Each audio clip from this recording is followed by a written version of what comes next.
You know that old adage, to make money, you gotta spend money? Well, even though there are very affordable ways that you can start your own business, if you expect other people to invest in you by buying what you want to sell, you have to invest in yourself.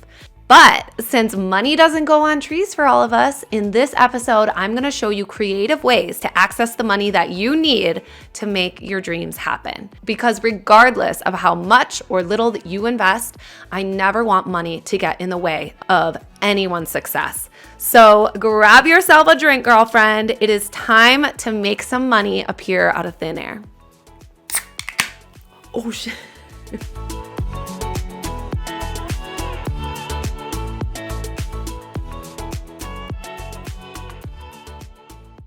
Hey there, I'm Laura Marks, and this is Biz and Booze, a weekly happy hour to help women across the globe start and grow their dream businesses. So if you're into that kind of thing, drinking while you're thinking, then I'd love for you to subscribe so that you can join our fun-loving bunch of female entrepreneurs every single week at happy hour. So unfortunately, we all don't have the luxury of a trust fund or even a deep savings account for that matter. Honestly, most of us are still paying off debt from college or that one credit card that we racked up before we realized how that would nip us in the butt later. But my goal for you is that coming out of this episode, you will realize that money does grow on trees. Well, not literally, unfortunately, but if you need the money in most circumstances, there is a way to come up with it if you get creative. Let me just note, disclaimer, this is not for people who are struggling to put food on the table or pay rent, okay? This is for people that with some new approaches and a small shift in priorities, you can release yourself of playing small or feeling guilty for investing in your dreams. I'm going to be taking you through different strategies for accessing the money you need to get your business off the ground until you have the steady income coming in to support it and live your best life. Because it is my mission to make this dream of yours happen. And I really don't want money to ever get in the way of making that a reality. So cue Tom Cruise, show me the money. Because that's what we're going to be doing here. Drink to that. But before we get into that, let's talk about the booze, shall we? Today, I am sipping on a New England IPA. I think it's a little old, so I don't have much to say about it. It's a little frothy, heavy, very heavy, but it's gonna get you a good buzz at almost 7%. Not mad about it. So I have to be careful with this because what we're talking about today involves a lot of brain cells, and I can tell this will diminish them very quickly. Now, traditionally, when people think about how to fund a business, they think that they need to take out a loan or get investors. I personally hate both of these ideas for 90% of new entrepreneurs. And here's why. With a loan, you're taking on even more risk because you're digging into money that you don't even have. You'll also be paying a crap load on interest rates. And depending on how long it takes you to pay it off, you could be throwing away thousands and thousands of dollars towards those rates. And finally, small business loans are often very difficult to secure, especially when you have no prior experience or success in starting a business, which is most people starting out. So they're gonna make you jump through extra hoops, and it's likely gonna require a lot of shopping around, and you're gonna be paying a really high interest rate, and you probably won't even get the loan. Honestly, the only loans I like are from grandma because she likely won't charge you interest, but most of us don't have a rich grandma to ask. And quite frankly, if I did, I would have written a business plan to state my case and get the support I needed from family. So if you do, definitely think about that. But don't get a loan from someone that's going to be charging you up the ass for it. Loans are not a solid option for most people. Another not so solid option, before we get to the good ones, is to secure investors to financially support your business. And they will do that because you're going to exchange equity or some type of gift or incentive to them. It's usually equity. So if your company is not profitable, your investors lose that money. You do not have to pay it back. Ding, ding, ding. That's great. But if your company is profitable, you have to pay them back in some way, depending on what type of investor relationship you have with them and what those terms are. Usually it means they have a big stake, if not majority stake, in the company, and they get to tell you what to do and how to run it and how to invest in it. And it's basically not your business anymore. When you started this to be your own boss, remember? So these are the shitty options for most people. They still can be good options, but I like to first exhaust the options that we're going to go through right now before you try to do any of those. Number one, keep your day job. If you are short on cash, I do not recommend that you quit your job in order to pursue starting a business. You should keep your job to support you financially until you're making enough money from your business in order to feel comfortable quitting. You're going to basically take some of your paycheck in order to help fund your business. Now, a note on this. If you want to succeed as an entrepreneur, your business is not your side hustle. Your job that you have to support your business venture is your side hustle. Your heart will need to be in this versus your 9-to-5 job if it is something you want to succeed at. You can't have like one foot in and one foot out and be like, well, if I don't succeed, I have my job. Even though you're going to still hold on to your job in order to get the money you need to fund your business, that's not the mentality that you have. Because what's that thing that Tony Robbins says? You go to the island, if you want to conquer the island, burn the boats. Basically he's saying if you have the boats, you're going to think that it's okay not to conquer the island because you have a way off the island. If you don't have a boat, and the boats are your job, and the island that you're conquering is your new business.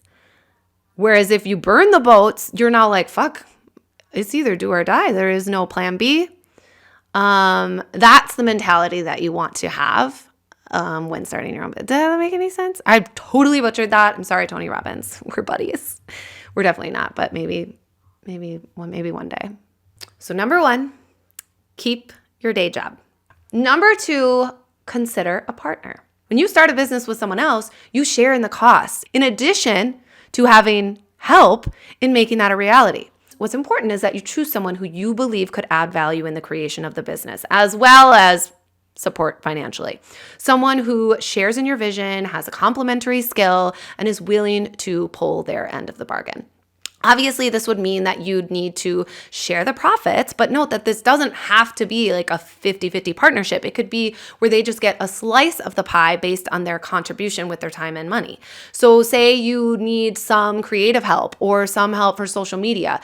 Instead of like paying them outright, you can give them some stock options where they would be paid a percentage of the initial money that you make as a business. So they have the potential to make more money if they believe in you, which, by the way, you never want to work with anyone that doesn't believe in you.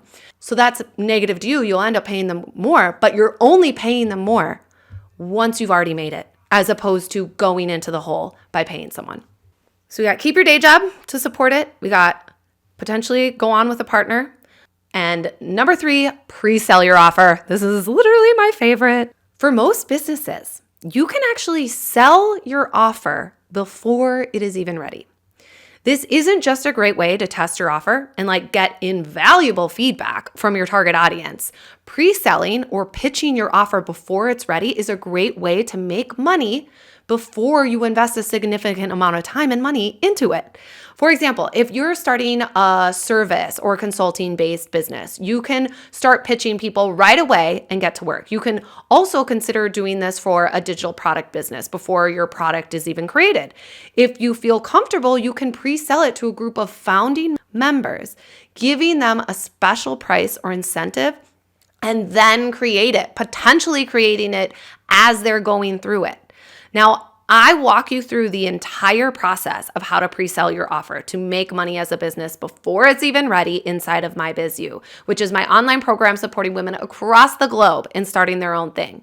And you can learn more at joinmybizyou.com. Inside, I not only give you the exact scripts that you should be using in order to pitch your offer before it is even ready, I take you through the entire process from beginning to end on how to make that happen and ultimately how to roll that in to a legitimate business once your product or service is ready to fully deliver on. All right, so we got keep your day job, take on a partner, pre-sell your offer, and number 4, remove unessential expenses.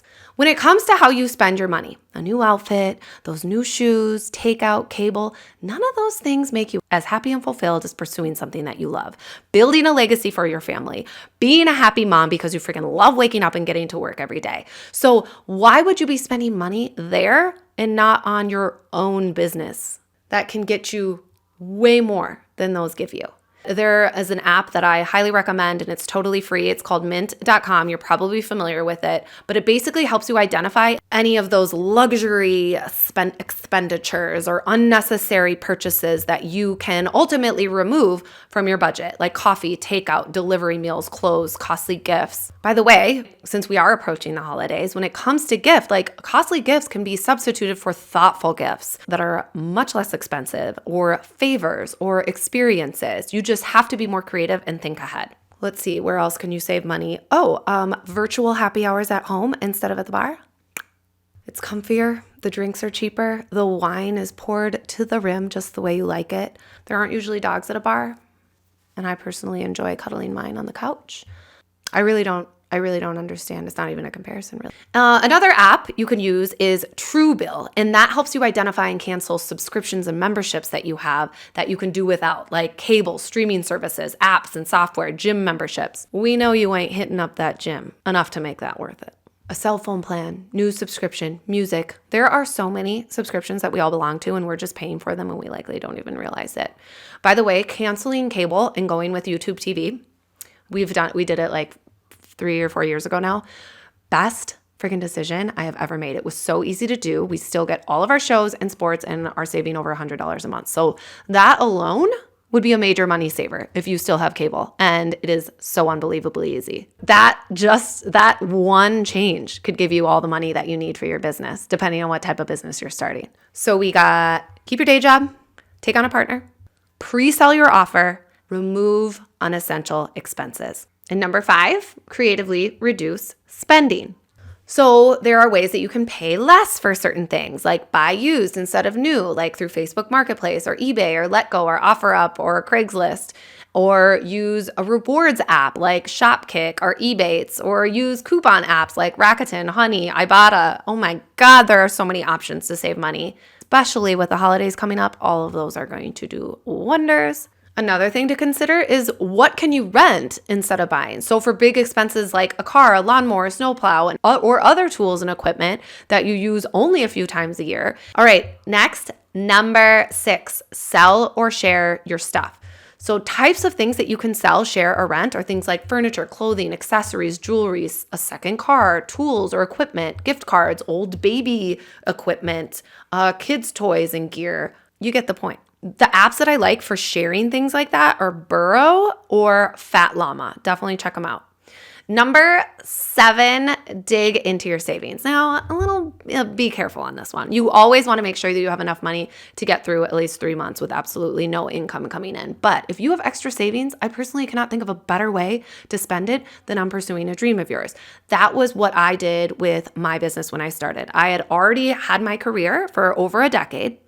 I had worked up a savings because all of that time period, I did not have children. So I had a lot more money than I had after I had children. You know what I'm talking about. You may need a little adjustment in how you think about your savings, but be careful on that one. But if you have extra savings, definitely a lot of times worth putting that into your business. And speaking of savings, the 8th and final tip for you to get more money is to save more money. How are we going to get that savings up? We're going to use an app like Chime or Acorns where it like rounds change up from every single purchase that you make and puts it into a savings account. If you have not used this before, it's going to be life-changing. It literally feels like money is coming out of thin air and like the savings account is being built up and you don't even realize like that money meant nothing. That loose change meant nothing to you. So that is it. Those are my 8 ways that you can fund your new business. Let me just recap real quick. Number 1, keep your day job to release the financial pressure you may be feeling from starting your own thing. Number 2, consider a partner that you can share the cost with and that can take on some of the work. Number 3, pre-sell your offer. So sell your offer before it is even ready to get the money coming in that you need for the creation of it. And I walk you through exactly what you need to do to make this happen inside of MyBizU, which you can learn more about at joinmybizu.com. Number 4, remove unnecessary expenses. So replacing things like cable with a streaming service, replacing Starbucks with homemade coffee, dining in instead of dining out. You get the point. Number 5, creatively reduce spending by buying used or renting instead of buying. Number 6, sell or share your stuff, things like furniture, seasonal equipment, baby and kids gear. Number 7, dig into your savings if you have it. 8, save more money by using an app like Chime or Acorns, where it automatically rounds up your purchases and drops that into a savings account. All right, that is it. I really hope this was helpful. If you have any questions about any of this, or if you want support in pre-selling your offer, head to joinmybizu.com. Bye.